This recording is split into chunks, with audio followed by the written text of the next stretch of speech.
make a move and the bunny gets it. I said, put the bunny back in the box.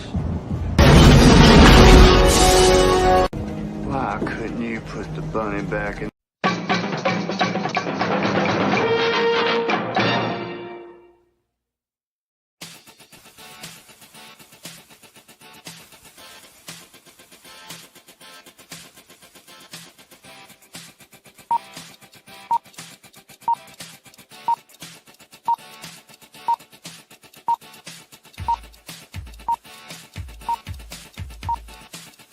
It's showtime.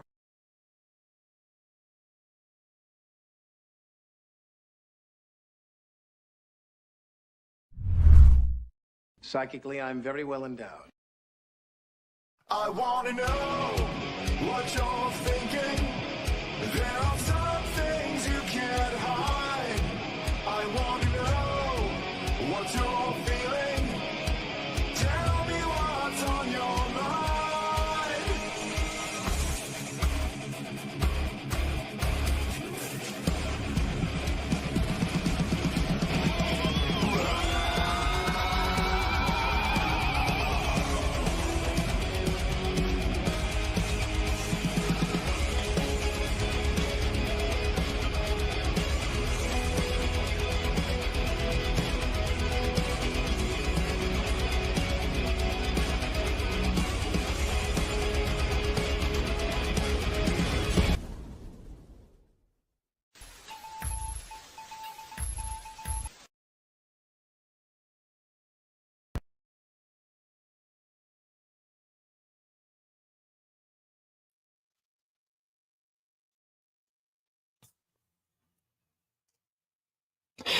Hey there, this is Scoop for Telepathic Bunny Comics. Welcome to the Rabbit Hole.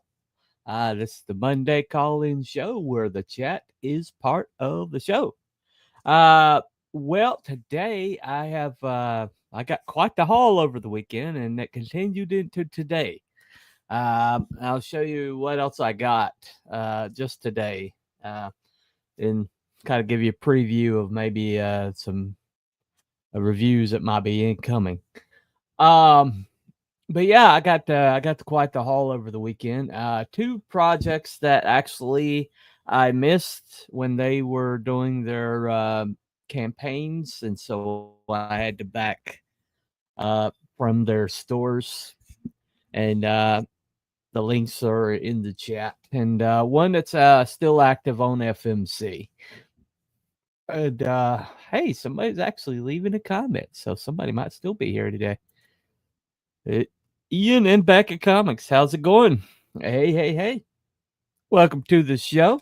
Hope you enjoy, and that you'll join or like and subscribe. Anyway, so let me start. Now, this is a little. Now, this I said that these were brand new authors, but I said they're brand new to comics for a reason. This guy, you would know him as the bespeckled 80s, kind of like I don't know what you'd call him, but he's known as Razor Fist, and he actually has a couple. I think he has 2 novels out. But this is his first comic book. Hopefully it won't be his last. He joined up with Alexopoulos, who does a lot of great comics on X. I think they're more like politically tinged comics. Archaven put out Archaven Comics. I think that is Vox Day's outfit. They put out a lot of Chuck Dixon stuff. But they're evidently the publisher. This came to me via Amazon. But this sucker right here goes to the Badlands. Let me play you the trailer right quick. Give me a second. I had it queued up. There we go.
Okay, that is old information at the end of that. It is no longer live on Indiegogo. It is actually on Amazon, which is the link I have below.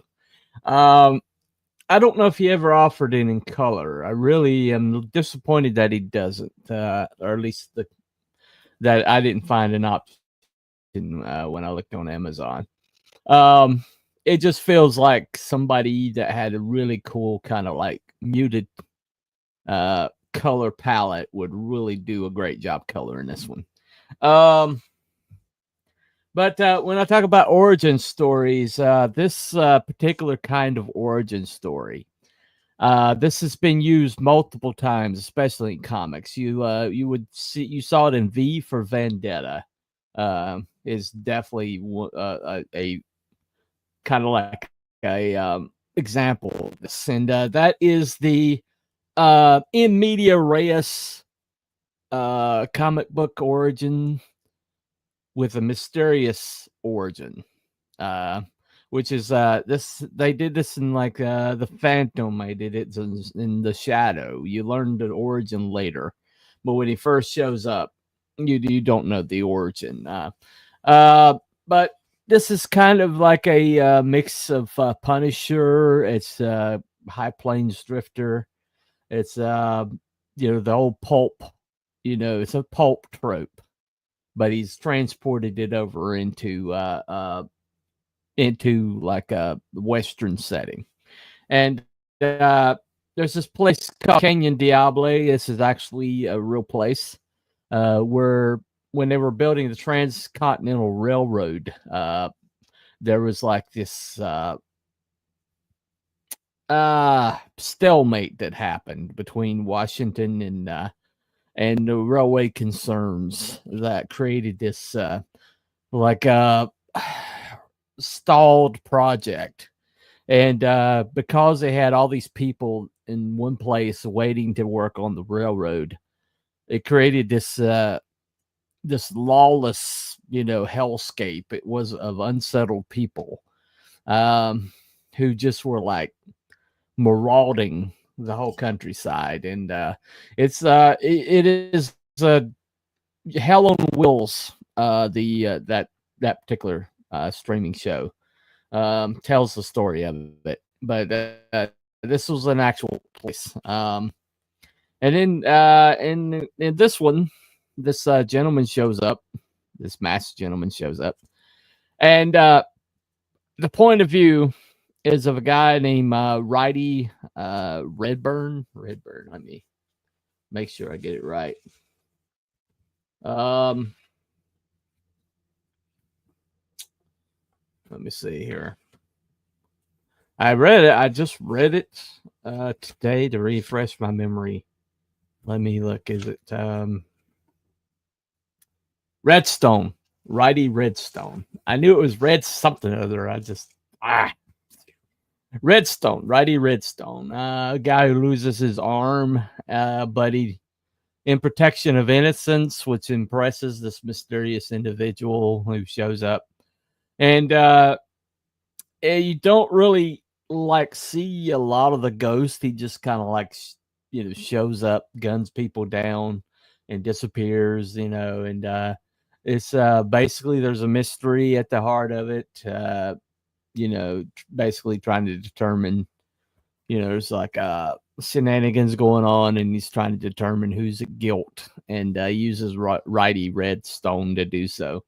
And he does this shadow thing of where if he saves you, he gives you like a trinket that like Shadow's rings that basically mark you as one of his and one of his agents. And so it's pretty good, pretty decent world building and decent story. I did think that at times it felt like it got a little too cute or a little too, kind of like stuck in the genre. I felt like it could have gone in a different direction multiple times, and it was the story was kind of like pushing in a different direction, and he kind of like hold it back to keep it in the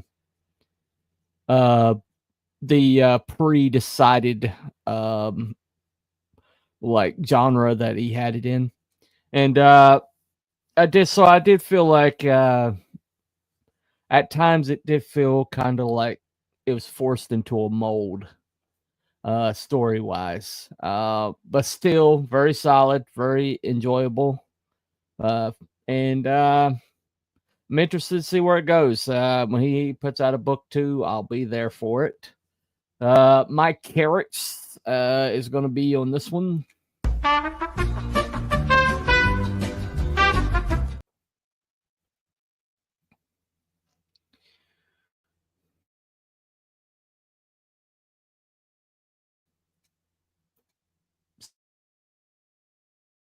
Sorry. So that's 5 carrots. Very solid, very enjoyable. I do hope he has color next time. I do hope that if he didn't do a color edition, maybe he did a color edition in the actual campaign. I don't know. But I really think that you need to offer both. The black and white, some people are real purists, and they think that you have to have black and white. But me, I think that you're kind of like taking it to a level and then just like cutting it off at the knees.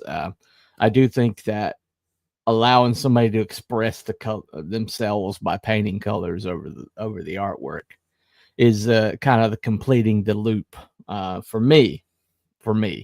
So I'm not really a black and white kind of guy.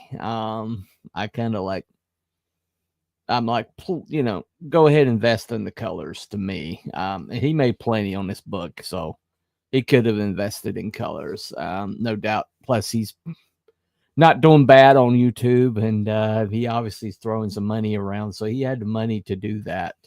But I think it was more of a decision to kind of keep the purity of it or whatever. But the art is there. The Alex Opus art is very solid, very good.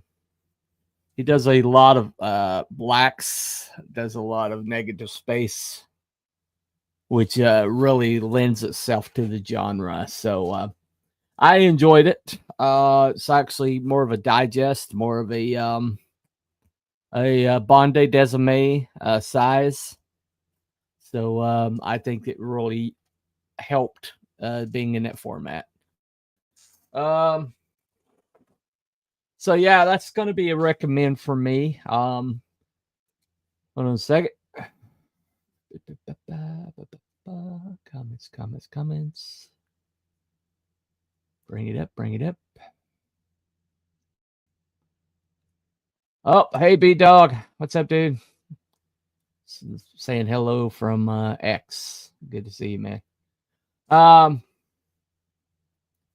Well, but I'm talking about origin stories today, and this is the in media res. In media res means in the middle of the story.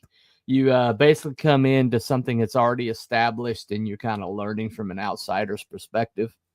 And usually, you have like the character that is looking at the main character, kind of like from a distance. Like I said, V from Vendetta is a good example of this. Where you're following the person from the outside looking into this, what this character's doing. Aaron Lopresti did this with Wraith of God. He did it very well. Back to his book 3, he's about the only one of those guys that I still back, to be honest. I've been very disappointed at some of the decisions that they've made lately. But I love that character, so I backed the third one, But anyway, so that's that particular method of origin story does have its pitfalls. One of the pitfalls is that you never quite know whether you should root for, the protagonist, or if he's the protagonist, or if he's crazy, or if he's got like or Screw Loose, um, which is cool in a lot of ways. And it's very genre specific. But I did feel like there were times where he made the ghost like vague for the sake of vagueness, and that is kind of a problem with that particular style of origin story. So let me bring this one up. This one's Von Coleman's Phenomenova. Just got this one the other day. I missed it. I missed the campaign, but it's still available on his website. I've got the link below. So I didn't get all the accoutrement. I just got the book, which is fine. I'm not really a big guy for all the knickknacks and patty wax or whatever. This was also kind of a larger format, but this is definitely shorter. But he's got Dan Frega on the back. He got a piece of Dan Frega art for the back, which is good to see that Dan's making some art. He's had those problems. But this one here, he's got colors on his. And the art is very, very competent. Has some really dynamic images. Not going to show you that much. But he does do the he doesn't necessarily keep it in the box, which I do like when people kind of allow for storytelling to leave the format. But it's got some like really dynamic images. Most of these ones that you saw were on the campaigns, so I didn't really spoil anything.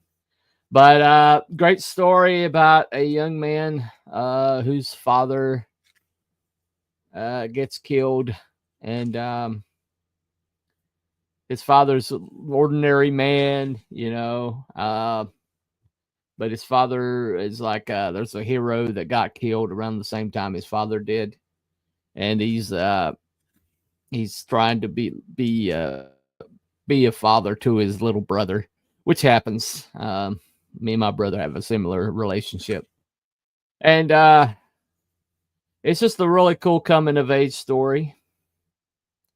And Von Coleman, Philip Cruz was the artist, Jesse Hege was the colorist, Jorge Medina letterer, Joseph Servalin was the editor.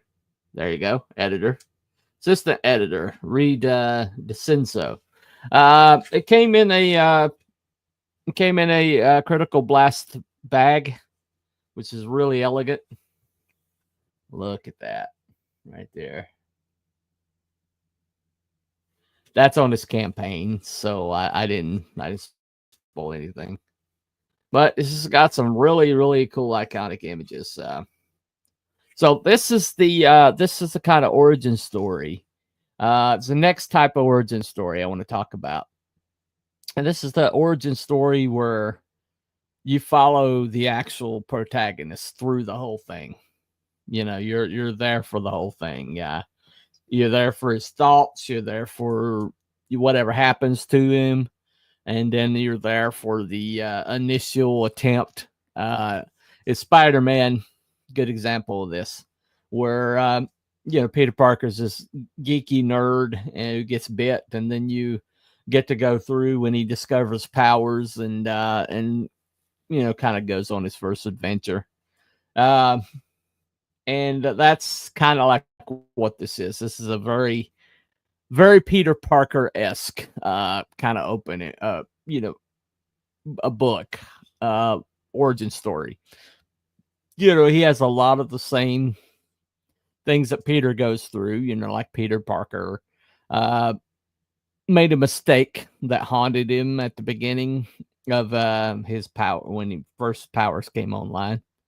And so this is this is a very good style of that kind of storytelling. And this is a high recommend for me. I'm going to give it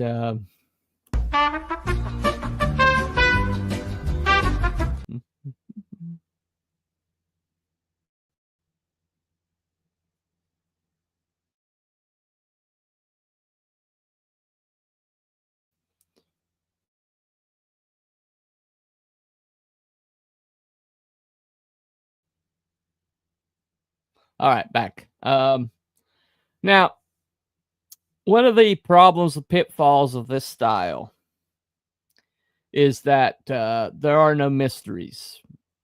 You know, you kind of know, you kind of know who this person is. You kind of like you're on the ground floor, and so you know, the character development sometimes is a lot more difficult to because you have to show movement and you have to show them learning something, and that's a little harder to write. And I've seen a lot of these that were written poorly. This is the most common style of origin story, and it really takes a deft touch to do it right, because they really have to move somewhere. You have to believe that they went from this point to this point. You know, you have to see them move forward in their development, but they can't go too far. You know, they can't like become a finished product. You know, you have to determine just how far to take them to where there's movement towards there's you know, something to enjoy, you know, that there does feel like there's a conclusion that they got from this point to this point. You know, with Peter Parker, you know, he developed his mantra: with great power comes great responsibility, which is a biblical concept. But the first time he utters that is you know, after his Uncle Ben gets killed by somebody he let walk. And so that's the lesson he learns. And he's not done learning, but this is a difficult thing to pull off, to get it right. And there's a lot of books that I've read that didn't get this right. And Vaughn got it right. I think another guy, a good example of this is Frost Comics with the free comic he's given out. He does a good job, but his origin story is an in media res with kind of like the Ghost of Badlands. It's got the in media res, but it's got the mysterious characters that you don't really learn a lot about. But it whets your appetite. It's a good like comic that he's given out. I did a review of it a couple shows ago. You just look back there.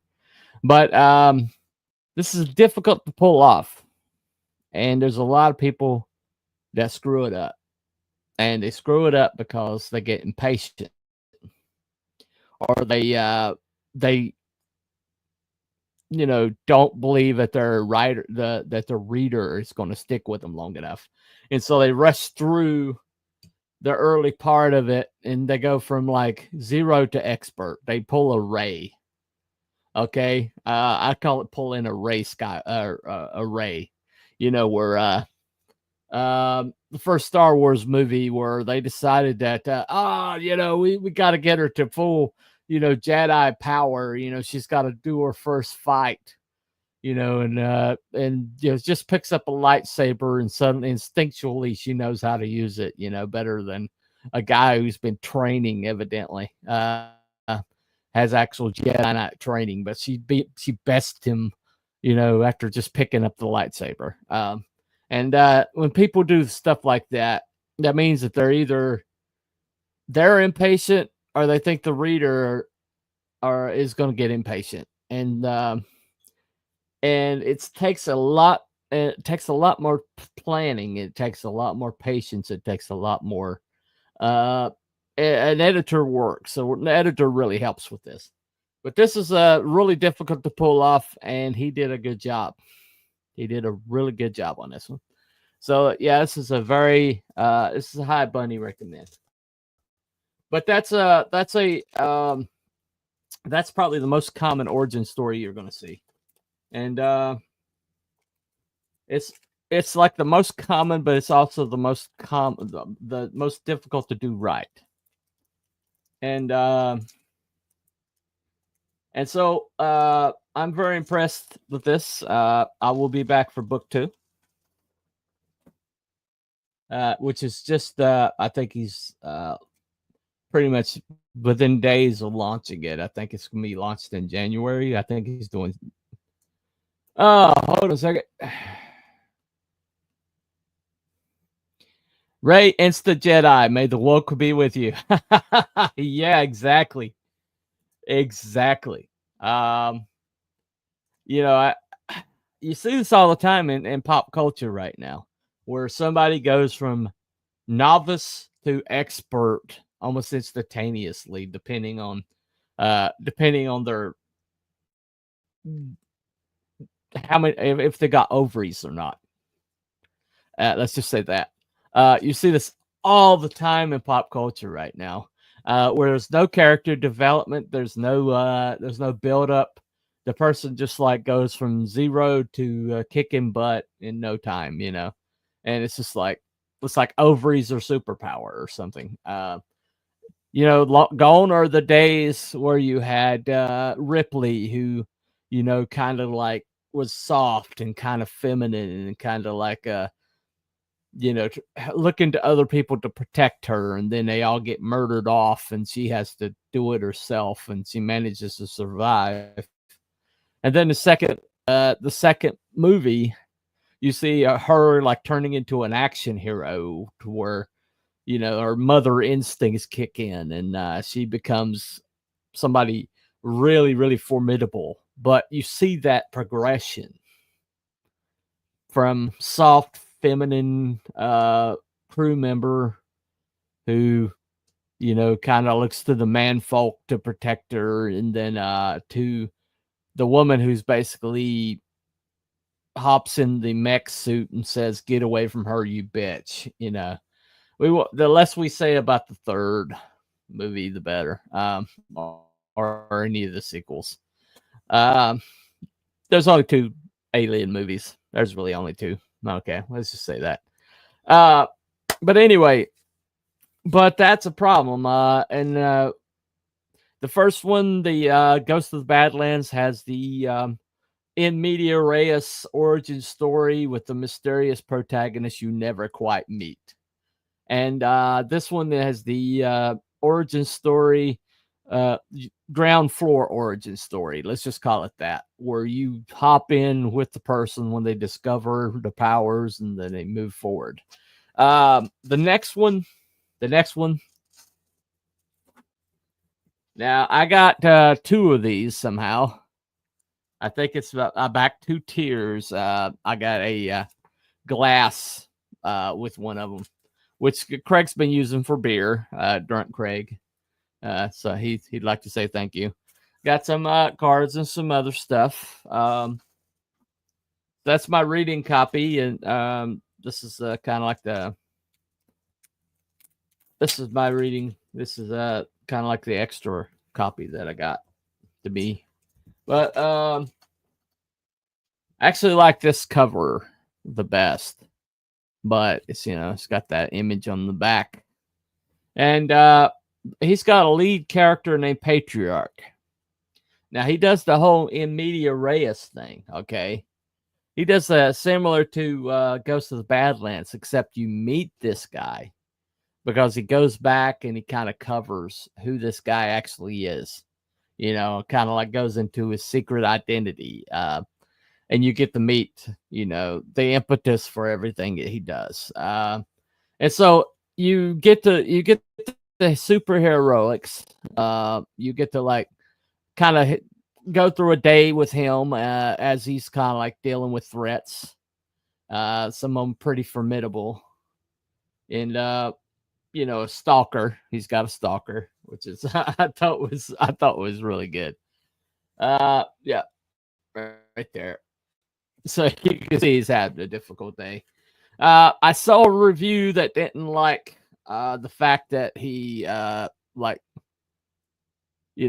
killed a deer for a family, and they didn't like that for some reason. And I was like, and they're like, I wouldn't let my kid see that. And I'm like, so you don't want your kid to know that people kill and eat animals? You don't want them to know how the world works. That that review was just really all. It was just like, I don't think that she went into it as a reviewer. I think she went into it as a hit piece, to be honest. I'm not entirely sure why she's after John, but I didn't agree with that review at all. I've already reviewed this, and I did give it. Hold on a second. Switch back over here. But I did give it. Oh, sorry, StreamYards is doing stuff. Here we go.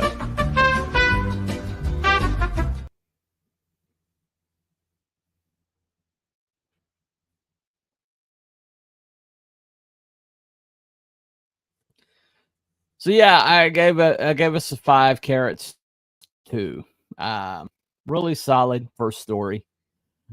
This is the approach I kind of like the best. This is the approach I'm taking for community service, and the reason why is I like meeting. I mean, I'm okay with the protagonist having like a mysterious first time you meet him, kind of having a mysterious origin or whatever, but kind of like going back and like covering the ground that you kind of skipped over, and kind of like going back and like, okay, we know what this person does, we know how heroic they are, what's really going on with them, why do they make the decisions they do. There's a good hint right there. And it's on the campaign. I'm not spoiling anything. But this is John's first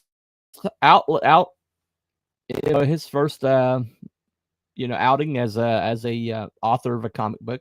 He's read thousands of comic books, okay?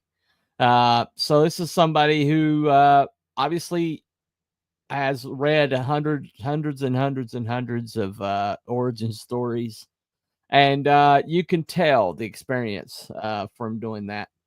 And this is Renzo Rodriguez art for the main title. Daniel De La Silva Rodriguez, the color art, and Bill Williams in letters. And Nick Axe did the logo. Let me see. They had several. That's like really cute. Like ads in there. They're kind of like jokes, a little bit. I did have a editor. I'm not seeing where that's listed. But yeah, he did have an editor. He did have fan art and some things like that. But this is a very, very solid first outing. This is somebody who loves comics, that wants them to continue.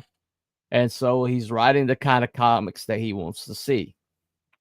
And I always can tell when I'm reading after somebody whose first and only belief is that comics need to continue, but he wants the comics that he wants to see on the market are the ones that he loves to read. And so he wrote his own. So highly recommend Heroic Tales. It's all 3 of these today are great examples of the renaissance that is comics. This covers Pat Broderick, by the way. That's Pat Broderick. So really, really awesome. But when you talk about the origin story, it seems like a lot of people just don't give it a lot of thought. They just kind of like want to get there as fast as possible. And so they they don't allow things to build. They don't allow, the slow burn. They don't allow for mistakes to be made, or for, difficulties to be overcome. And so that's a main problem. That's a big problem right now. Origin stories are, you see this, MCU did a lot of great origin stories. The Captain America origin story is probably my favorite, but, they did a really good job with, Iron Man. And, the, Ant-Man was really good. I like Ant-Man. That was kind of like Edgar Wright, wrote that. The origin part of it. It's too bad he didn't get to finish it. But you see the MCU, the reason why MCU worked is because they spent the time on the origin stories, establishing everything, where you met these people at a point in their life to where you kind of like got a feel for them. I mean, Thor wasn't really an origin story. Thor had been around for, thousands of years or whatever. And, but you get to like meet him when he gets his comeuppance, when he finally gets humbled and starts becoming a human being, starts becoming a hero. So, but you get to like hop on the ground floor with a lot of these origin stories. And so you've kind of like feel that you have an investment. Now, DCU, the DC universe, Snyderverse did one origin story, and that was Superman. And it's like they left a lot of this character building out of it. And so that really made for a difficult movie to really enjoy or to really like. He does a lot of stuff that kind of like distances you from the character. And so that's really the only real origin story that he like did, and he went straight to having them all team up and told the origin story and kind of like flashbacks and stuff like that. And that's the reason why the DCU, when it got to Justice League by the third movie, people, they're trying to catch up to the Avengers. And then he tries to go back into origin stories, and it just didn't work because the origin story, or at least, getting in on the ground floor, is like the most important book that you're going to write for your whole entire series. And I see this all the time where people just did not take the time. They just did not, see the importance of, the off ramp. I call it the on ramp. That's what I call it, the on ramp to the world. You're basically, people are visiting your city for the first time. They're visiting your world for the first time. They're learning your character for the first time. And because of this, you have got to give them the guided tour. You've got to like get them eased into the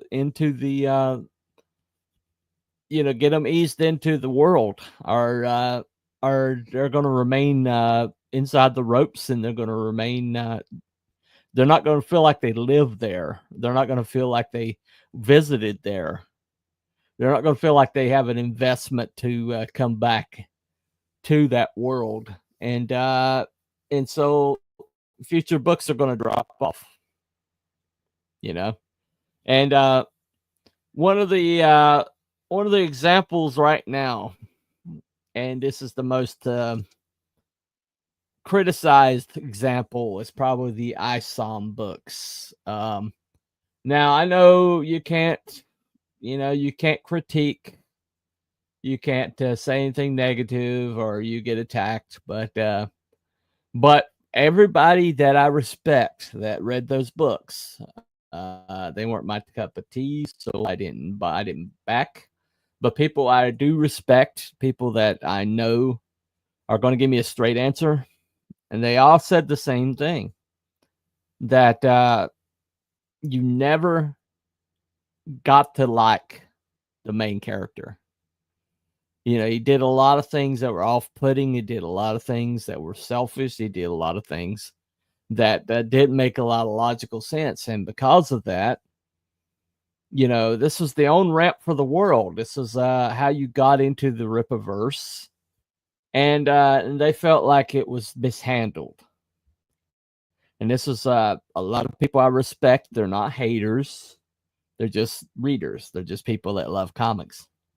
And that comes from inexperience. That comes from writing your own book without any kind of experience or editor. And which is something I predicted was going to happen. Because the origin story is the on-ramp to your world.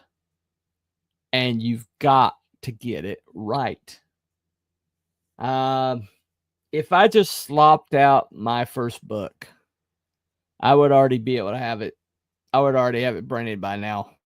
But because I'm trying to get people into this world, and I'm trying to like show, you know, give them the guided, not the guided tour, but let them roam around my world, kind of like get into it, kind of want to live there, meet these characters, care for these characters. That takes a lot of planning, a lot of writing, and writing stuff that people may never see.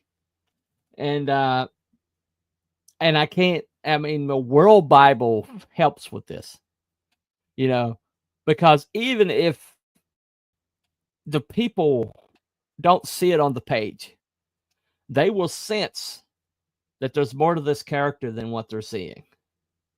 But because you've written this stuff down, because you know more about this character than you let on.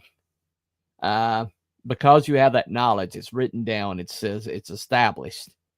Then you can leave hints. Then they'll see that there's more to this character than you've got, than you're showing them, and it's intriguing. And it will bring them back to your book. Ghost of the Badlands, you know, he's got a strange machine pistol, which was, I saw a interview with him where he talked about it, and it's actually an apparatus that was in existence around that time. And but everybody was still getting used to a revolver. You know, nobody was looking for a pistol with, you know, more than 6 cartridges that fired automatically. You know, that was still foreign technology, and so it looked like magic. It's like Arthur C. Clarke said, you know, technology that's significantly advanced will look like magic to the uninformed.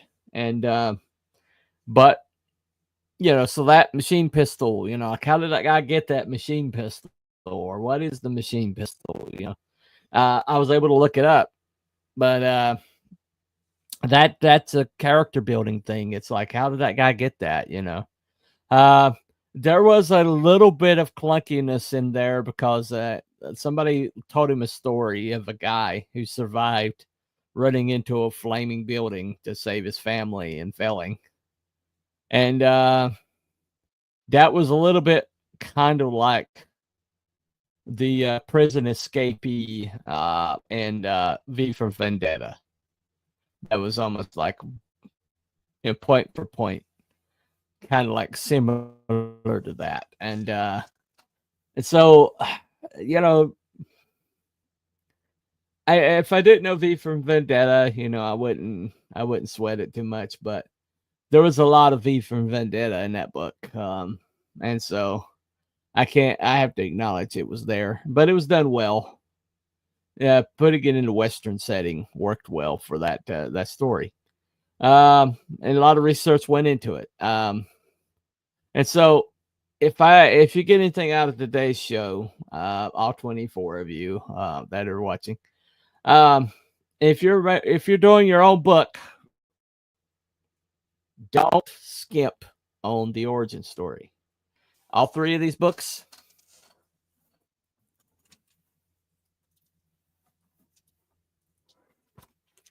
all three of these, they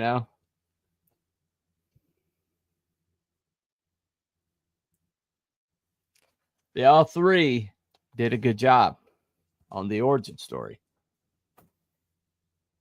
All three of them took the time and spent the preparation, and all three of those books are better for it. I'm going to hold on. Somebody new showed up. Hold on a second. Oh man, I thought I had a stalker once, but then again, I was engaged. It was brief. Oh, the love life of Mr. Cruel Barab. How do you survive it? How did you survive it? Anyway, so I'm going to let me go ahead and let me go ahead and put these links in the chat. So this first one is going to be Ghost of the Badlands. This is a link to the Amazon. All right. And the second one's going to be Heroic Tales. That's still alive on FMC. It's in the store on FMC. Here you go for that one. And the last one is Phenomenova .1, Lightning Strikes. This one is on Rebel Oasis Comics. .org. So that's his website. So all three of those are in the chat. They're also in the description. They're how all three very high bunny recommends. I hope that Mr. Razor Fist does invest in the colors for his next book. I really like to see somebody that knows how to color desert vistas. I really think that book lends itself to some colors. Somebody with a lot of subtlety would do an incredible job with that. Heroic Tales is about to come out with number 2 next year. And Phenomenova, he's going to have his book out. He might have already launched it. I don't know. But he's going to be coming on the show next year. I've already booked him. Just need to settle on a date. But we're going to talk about that second book. But all three of these are good books. And all three of these are really amazing origin stories. Origin stories are important. They're maybe the most important thing. The most important thing to launch a series that you can do is give yourself a solid origin story. That takes preparation. That takes time. That takes a lot of thought. And but you get people into your world, and you get people like living there, wanting to see more. Then you get an audience. You develop an audience, and that's what we're all about: developing that audience. And so, don't skip on it. Do not skip on it. Anyway, that's all I got for today. Thank you all for coming to the show. That's been Cooper from Telepathic Bunny Comics. Thank you to the fluffiest chat and all of you too for showing up today, keeping me company. And for all the people that are watching right now on X and or Rumble or YouTube. You know, give me a subscribe wherever you are, and I promise not to let you down. Anyway, well, I probably will, but you know, I promise not to do it intentionally. Anyway, but that's been Coop for Telepathic Bunny Comics. We'll see you Thursday. Still working on a topic for what's next, and sometime this weekend we're going to do all cryptids and conspiracies. We're going to do Waco. So we're going to do the second part of the trilogy sometime this weekend. I think it's going to be Friday night. I'm not sure. I think both Wiki and Abby are going to be going all weekend. So I think we're going to do it Friday night again. I'm not sure. Might be Thursday night. I don't know. We'll get it. We'll get it sometime. Anyway, thank you all for coming. Welcome, to the rabbit hole, and we will see you next time. Follow the white.